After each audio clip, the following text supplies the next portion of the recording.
আসসালামু আলাইকুম everyone, hope you are doing fine. মেয়ে মানুষরা আসলেই অনেক বোকা হয়। আপনি যদি মেয়ে মানুষ চিনতে ভুল করেন, কিছু কিছু মেয়ে মানুষ আলাদা, কিন্তু 90% মেয়ে মানুষগুলো একটু বোকা ধরনের হয়। ধরেন আমার জীবনে 2 টাকার উপকার করে নাই, 2 টাকার কোনো উপকারে আসে নাই এমন মানুষের পেছনে আমি আমার হোল লাইফটা বিসর্জন দিছি। হোল লাইফটা তার পিছনে ইনভেস্ট করছি। ইনভেস্ট করার পর এখন যখন 16-17 বছর বয়স হয়ে গেছে, সংসার জীবন, এখন এসে বলতেছে যে তুমি তোমারটা দেখে নাও, তুমি তোমারটা করে নাও। তো বিষয় চিন্তা করে দেখেন যে মানুষটা আমার এই সারাটা জীবন সামাজিক কোনো স্বীকৃতি দেয় নাই।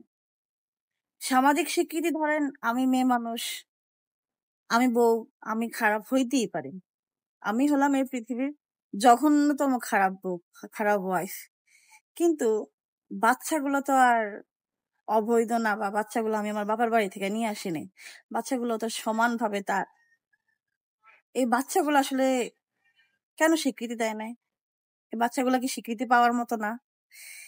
আপনি চিন্তা করে দেখেন, কোন একটা সামাজিক সোসাইটিতে তার যখন বিয়ে শাদী ঈদ মানে পালন করে, সে তখন আমাদেরকে চিনে না, আমাদেরকে ওখানে নেওয়ার প্রয়োজন মনে করে না। সে সমাজটা শুধু তার জন্য। তাহলে ওই লোকটা যতদিন বেঁচে আছে ততদিন শুধু অন্যের জন্য বেঁচে আছে, অন্যের বউরে সন্তুষ্ট রাখার জন্য বেঁচে আছে, তার মায়ের জন্য বেঁচে আছে, তার ভাই বোনের জন্য বেঁচে আছে। আমি হলাম একটা দিন মজুর, আমার এটা ফিল করা হয়েছে এই 16-17 বছরে। আমি হলাম একটা দিন মজুর, শুধু পেটে ভাতে খাওয়ার মতো, জাস্ট যতটুকু তুচ্ছ জিনিস দেওয়া যায় এতটুকু। কিন্তু বাচ্চাগুলো আসলে, এই বাচ্চাগুলো তো কোনো দোষ করে নাই। বাচ্চাগুলার সামাজিক স্বীকৃতি কেন দেয় নাই? এখন এইটার বিচার আসলে কে করবে? কোন সমাজ করবে? কোর্ট করবে? আদালত করবে?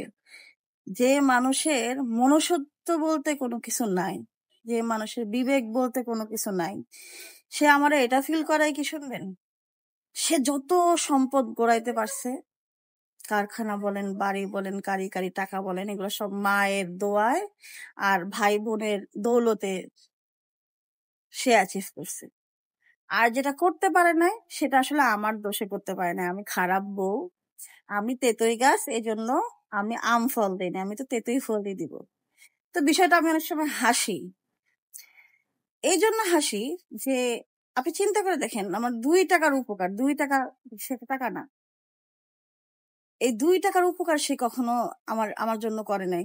আমার জাস্ট নাথিং একটা পার্সেন্ট। সবাই খাওয়ার পর এটাও থাকলে ওটা তুই খাবি, খাইতে পারলে খাবি, থাকলে থাকবি, না থাকলে নাই। কারণ ওই যে যাওয়ার কোনো জায়গা নেই, মেয়ে মানুষের যাওয়ার জায়গাটা খুব দরকার, যাওয়ার কোনো জায়গা নেই, সামাজিক কোনো স্বীকৃতি নাই। আমি বা আমার বাচ্চাদের কোনো সামাজিক স্বীকৃতি নাই। তার কাছে সামাজিক স্বীকৃতি হলো ওই ভাইয়ের বউ বউ, মাইয়া টাইয়া, পোলা পোলা যেগুলো আছে, ওগুলো হলো সামাজিক স্বীকৃতি। আমাদের কোনো সামাজিক স্বীকৃতি নাই। তো এরকম মানুষ বেঁচে থাকার কি খুব বেশি দরকার? তো এইসব মানুষের কথা চিন্তা করলে মাঝে মাঝে নিজের উপরেই অনেক সময় উপহাস করি যে সৃষ্টিকর্তা আসলে এত কিছু তো লাইফে চাই নাই, এত কিছু দেওয়ার কি কোনো দরকার ছিল? লাইফটা তো কমপ্লিকেটেড না হয়ে যদি একটু সোজা হইতো, তা তো একটু ভালো হইতো না? আমি আমার জীবনে দেখি নাই যে আমি আজকে অসুস্থ, যে আমার জন্য একটু প্যারাসিটামল নিয়ে আসে, বা আমার এত মারধর করে আমার জন্য 2 টাকার ওষুধ নিয়ে আসছে। আমি আমার এতটুকু বয়সে দেখি নাই আমার জন্য 2 টাকার বাদাম, 2টা চুলের ক্লিপ, বা 10 টাকার কাচের চুড়ি কখনো আনতে পারে না, কারণ তার টাকা নাই। কিন্তু সে কারি কারি সম্পদের মালিক। সে আবার আমার স্বপ্ন, দিবা স্বপ্ন দেখায় আমার জন্য, এই করবো ওই করবো। দিবা স্বপ্ন ভাই, 16-17 বছর অনেক দেখছি, অনেক প্রতারিত হয়েছি, অনেক ঠকছি। আমারে এটা ফিল করাইছে যে আমার জন্য আল্লাহ তাআলা কোনো রিজিক তারে দেয় নাই।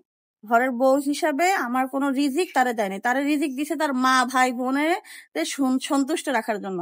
আমার বাচ্চাদের কোনো রিজিক তারে দেয় নাই। তার রিজিক দিছে আরেকজনের, আরেক বেডির বাচ্চার রিজিক তার ভিতরে দিয়ে দিছে। আমার বাচ্চা ডেলিভারি হওয়ার সময় তার কাছে টাকা থাকে না, কিন্তু অন্যের বাচ্চা ডেলিভারি হওয়ার সময় প্রাইভেট ক্লিনিকে রাখা বাচ্চা ডেলিভারি করাইতে পারে। বুঝলেন? এটা হইলো ভাগ্য। তো এরকম ভাগ্য আল্লাহ যেন কোনো নারীরে না দেয়। কারণ আমরা মেয়ে মানুষরা সমাজে অনেক সময় আমাদের মানে আমাদের অনুতপ্ত বিষয়গুলো বলতে পারি না, অনেক সামাজিকতার কারণে বলতে পারি না, অনেক কষ্টের কারণে বলতে পারি না। কিন্তু আল্লাহ জানে এরকম সিচুয়েশন, যে সিচুয়েশনটা আমি ভোগ করেছি, আমি এইসব বিষয় ফেস করতে করতে করতে করতে আমি অসুস্থ হয়ে যাই মাঝে মাঝে। এই অসুস্থতার কারণে ডাক্তার আমার বলছে আপনি ভুলে যান যে সে মানুষটা আপনার লাইফে আছে। কিন্তু এটা বলাটা আসলে খুব সহজ না। যারা ডিপ্রেশনের রোগী তারা জানে যে কোনো কিছু কোনো ব্যক্তির ভুলে যাওয়াটা এত সহজ না। এটাই হলো ডিপ্রেশনের আসল রোগ। ভুলে যাওয়া এতটা সহজ না। আমি কষ্ট পাইতেছি, কষ্ট পাইছি, কিন্তু আমি যখন মুখ ফিরাই নিতে শিখে গেছি। আপনি খেয়াল করে দেখেন, আপনি একটা মানুষে ছোটবেলা থেকে 16-17টা বছর আপনি একটা ট্রিটমেন্টে রাখলেন, তার কোনো সামাজিক স্বীকৃতি নাই, তার জন্য ভালো কোনো কাপড় নাই, ভালো কোনো খাবার নাই, অন্যের এঁটো খাবার দেবে, অন্যের ঈদে কাপড় চোপড় থাকার পরে তাদেরকে আগে টাকা পাঠানোর পরে ফিতরার জন্য কোনো কাপড় চোপড়ের টাকা বরাদ্দ থাকলে ওইটা আপনারে দিবে। আপনি আসলে এরকম ওয়াইফের কাছ থেকে কি ডিজার্ভ করেন? হুম। তো এসবের বিচার আসলে হয় না। আমি অনেক ভাবে আল্লাহ তাআলার বিচার দিছি, যদি আল্লাহ তাআলা কখনো বিচার করে, যদি করে আর কি।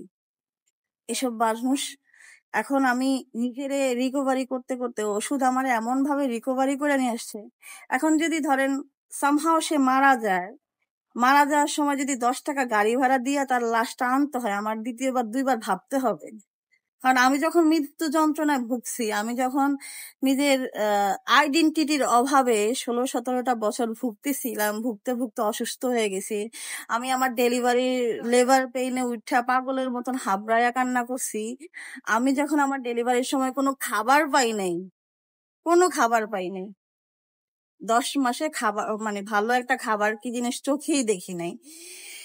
একটা মেক্সি দিয়া 10টা মাস মানে কাভার করছি। একটা মেক্সি, গরু যে মেক্সি গুলা থাকে না, ওই একটা মেক্সি দিয়া, ও মেক্সিটার দাম হলো 110 টাকা। একটা মেক্সি দিয়া আমি আমার একটা বাচ্চা জন্ম দিছি। তো এখন যদি আমি কোনো কিছু করি না, আমার দ্বিতীয়বার ভাবতে হবে। মানুষের এতটা বেশি অত্যাচার করেন না, মানুষের এমন বেশি মরণ যন্ত্রণা দিয়ে না যে আপনি ছটফট করে মারা গেলেন, ওই মানুষটার আসলে কিছুই আসে যায় না।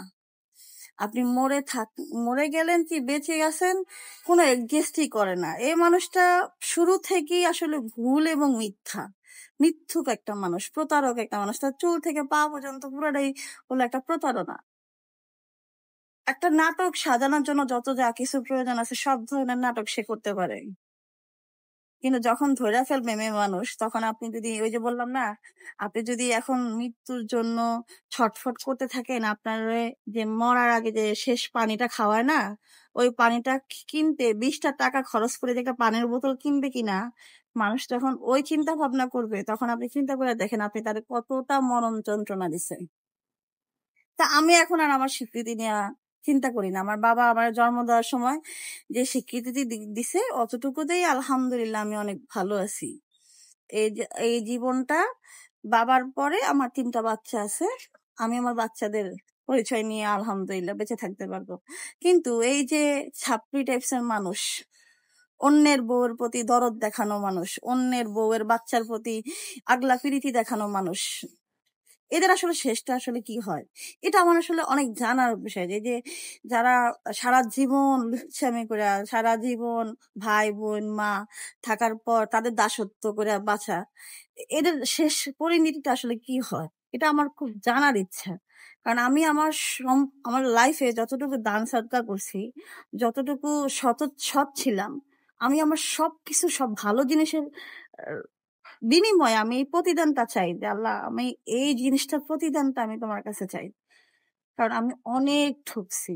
ঠকার যে কোনো মানে কোনো পর্যায়ে নাই ভাই, ঠকার কোনো পর্যায়ে নাই। সুতরাং আমি এখন মানুষের সাথে ওরকম ব্যবহার করা শুরু করে দিছি যে যে মানুষটা আমার সাথে যে ব্যবহার করছিল।